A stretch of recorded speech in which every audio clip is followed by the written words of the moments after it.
Have you ever heard a story so pure, so full of love, that it stays with you forever? This is one of those stories. It's a tale inspired by true events about a love that transcends time and a loyalty that knows no bounds. It's the story of Lily, a scruffy little terrier mix with eyes full of sunshine, and her best friend, an old man named Arthur. Every morning, like clockwork, their routine began. Arthur, a retired clockmaker with a gentle smile and hands that had crafted time itself, would put on his hat. Lily, sensing the familiar ritual, would wag her tail so hard her whole body wiggled. Together, they'd walk to the bustling little train station at the edge of their town. Arthur would pat her head, whisper, "Be a good girl, Lily. I'll be back," and then he'd board the 8:15 train to the city, where he volunteered at a library, repairing old, forgotten books. And every evening, just as the sun began to paint the sky in shades of orange and pink, Lily would make the journey back to the station. She didn't need a clock. Her heart knew. She'd find her spot near the old oak tree, her gaze fixed on the tracks, waiting for the 5:30 train to hiss to a stop. The moment Arthur stepped onto the platform, her world was complete. His familiar whistle, the crinkle of his eyes as he smiled, the scent of old paper and peppermint on his coat. This was Lily's everything. Their bond was the quiet, unspoken poetry of the town. The station master would tip his hat to them. Commuters would smile, their own long days momentarily forgotten by this simple, beautiful display of devotion. Lily wasn't just Arthur's dog. She was a part of the station's soul, a furry, four-legged symbol of a happy homecoming. Then, one crisp autumn morning, the routine changed. Arthur walked with Lily to the station, just as he always did. He patted her head, whispered his usual promise, "Be a good girl, Lily. I'll be back." He boarded the 8:15 and the train chugged away. Its whistle a fading echo. Lily watched it disappear, her tail giving a final, hopeful wag. She had no way of knowing that was the last time she would ever see him.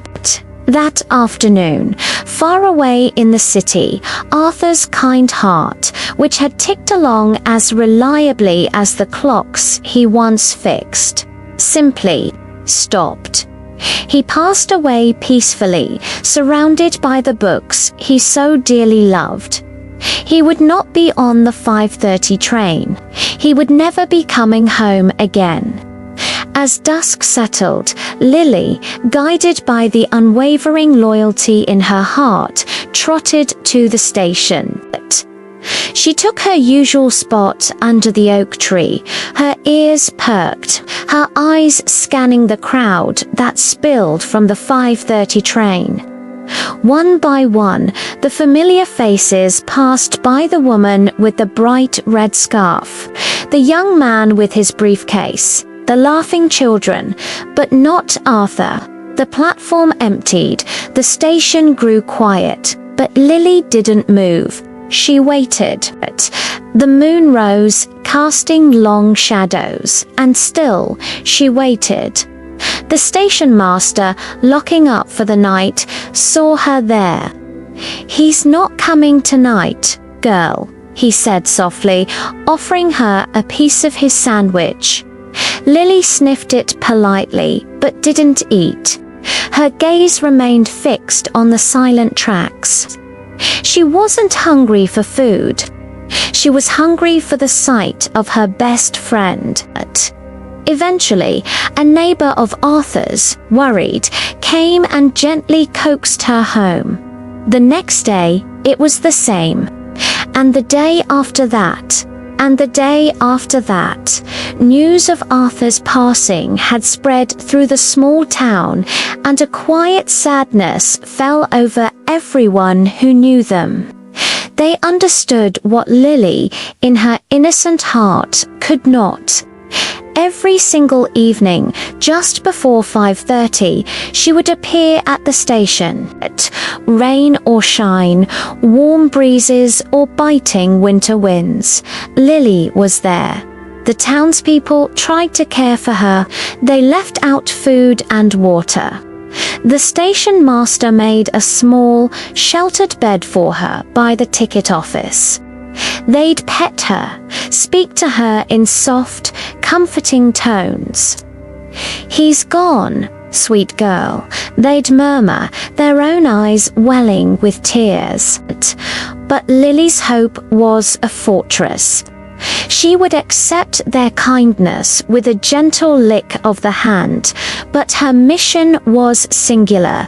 Her eyes, once so full of sunshine, now held a deep, patient longing. She became a local legend. Her story was no longer just about a dog waiting for her owner. It was about a love so profound it refused to accept the finality of goodbye.